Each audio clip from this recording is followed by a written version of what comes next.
right, students, welcome back to another super awesomely exciting episode of Math with Ms. Sharp.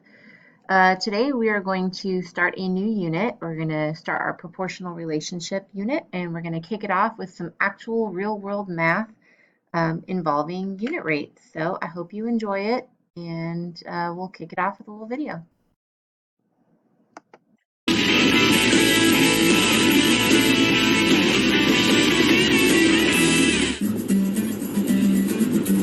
There are so many things I like to see and do, I don't want to waste a lot of time traveling to where I want to go. To figure out the fastest way to travel, I like to compare unit rates. A rate compares two quantities with different units. A unit rate compares a quantity to a single unit. If we want to figure out the fastest way to get somewhere, we use a common unit rate, miles per hour. You may not realize it, but every time you figure out how fast something is going, you're using math.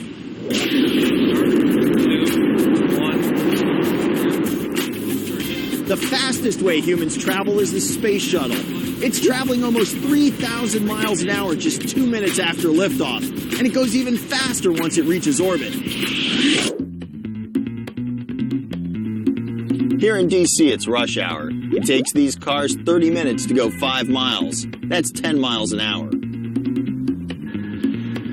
On the metro, it'll take 25 minutes to go those same 5 miles. That's 12 miles per hour. It's a straight shot into town on the bike, and I can ride 15 miles an hour. By comparing unit rates, we can see that taking the bike is the fastest. And I get some exercise. And that's one reason math matters. All right, I hope you enjoyed the Math Matters, guys. Go ahead and hit pause, add this to your table of contents, and go ahead and copy down this essential question. And in this lesson, again, we're going to focus on finding unit rates and looking at how we use them.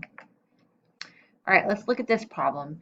Jeff hikes a half mile every 15 minutes, and 15 minutes is a quarter of an hour. Lisa hikes a third mile every 10 minutes, which is 1/6 of an hour. How far do they each hike in 1 hour or 2 hours? If we look at this problem now, is it easy to tell who's faster, Jeff or Lisa? No, it's not. So let's look a little closer. Let's look at Jeff. We can use this bar model here. He goes a half a mile in 1/4 of an hour. So how many miles does he go in the entire hour? Well, it'd be a half plus a half plus a half plus a half, or 1/2 times 4, and that gives us 4/2, which is 2. Jeff is going 2 miles per hour on his hike. Let's look at Lisa. All right, Lisa is going, Lisa is going a third of a mile every 10 minutes. So here we have a third of a mile.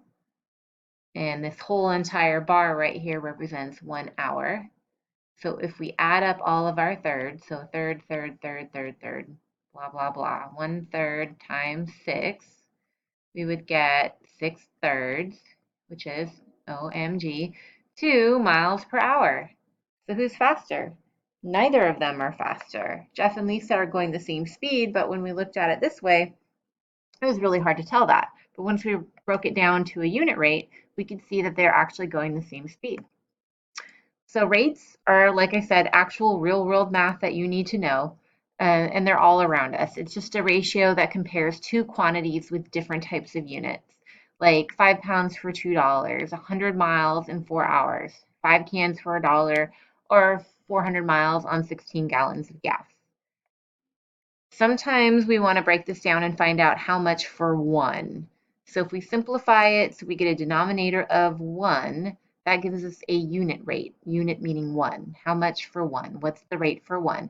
So my same rates over here, if I break them down for how much for 1 pound, 1 hour, percent per gallon, etc., we would see this. It's really $2.50 per pound, 25 miles per hour, 20 cents per can, or 25 miles per gallon. Go ahead and pause. Add this to your notes, the definition of rate and the definition of unit rate. All right, and then pause again and let's write down some steps. Okay, we're gonna pretty much our one and only step is to divide, but you have to make sure you get the right number on top. Usually money is on top and usually time is on the bottom. And it's helpful to read the problem and think about the situation. And it's a unit rate, people, so you're gonna need yourself some units. Okay, so watch me. Angela is repainting her kitchen and she estimates that she paints 55 square feet every half an hour. So how many square feet does Angela paint per hour? So if we look at the problem, it tells us, hey, square feet per hour. And what does per mean? It means divide. So we're going to divide 55 divided by the 1/2 hour because we're going to do our square feet per hour. Well, I'm going to turn this into a fraction. And when I divide with fractions, I KFC. I keep the first number, I flip the second number, and I change it to multiplication. 55 times 2 is 110. 110 over 1 is the same as 110. And then I need rates. Step 2 was I need units. Step 2 was throw some units on there. So in this case, it's square feet per hour. So I would go like this, feet squared per hour. It's totally okay to abbreviate here. And you can use the slash right here to mean per. Here's a money one. 5 pounds of apples cost $3.98. What's the unit rate? So if I'm looking at this bag of apples in the grocery store for $3.98 and I'm looking at just apples that I can buy by the pound on the shelf, what's the better deal? I need to know the unit rate. So is it better, or what do I think about? Pounds per dollar or dollars per pound? Okay, and you can also revisit these tips back here that money usually goes on top. Okay, we want to know dollars per pound. So it's not always the same order it is in the problem, so be careful of that. So in this case, I'm going to put 398 on top, 5 on the bottom. You can use our good old friend long division to figure this out, or even better, you can grab yourself a calculator. That's what I'm going to do. So I'm going to type 398 into my calculator, hit the divide sign, hit 5, and I'm going to get 0.796 on my calculator. Well, this is a money problem, so I need to make my answer look like money, which means I need to round to the nearest cent. That's going to tell me to round up to 80 cents. And I need 2 units, so it's dollars per pound. And for some strange reason, that's the abbreviation for pound. So that's what it would look like as my answer. Let's get a couple into your notes. So go ahead and pause, copy down the problem. All right, let's take a look at it. If I get paid $50 for 1 1/4 hours of work, what would my unit rate be? Do I want dollars per hour or hours per dollar? Well, if you think of how anyone makes money, you usually get paid dollars per hour. So let's go ahead and go 50 divided by 1 1/4. Okay, well, I'm going to turn 50 into a fraction. And I'm going to turn this into an improper fraction. So 4 times 1 plus 1 is 5/4. I'm going to do some KFC on this. Keep, flip, change.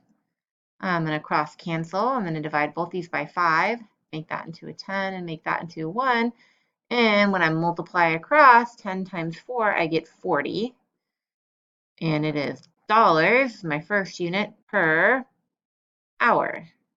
Dollars per hour, 40 bucks an hour. Not too shabby. Let's do one more. Going shopping and buying some food for my dog. 30 pounds of dog food for 15 bucks. Okay, well, what's the unit rate on that? If I'm looking at another bag of dog food that has different amount of pounds in it, how do I know which one's a better deal? So I have to think, do I want pounds per dollar or dollars per pound? Well, again, dollars usually goes first. So I'm going to go 15 divided by 30. This gives me half. But when I'm talking about money, fractions are no good. So let's do a decimal. Okay, and again, I need units on here. So that's going to be, and I need to make it look like money, 50 cents per pound. Okay, pretty cheap dog food right there.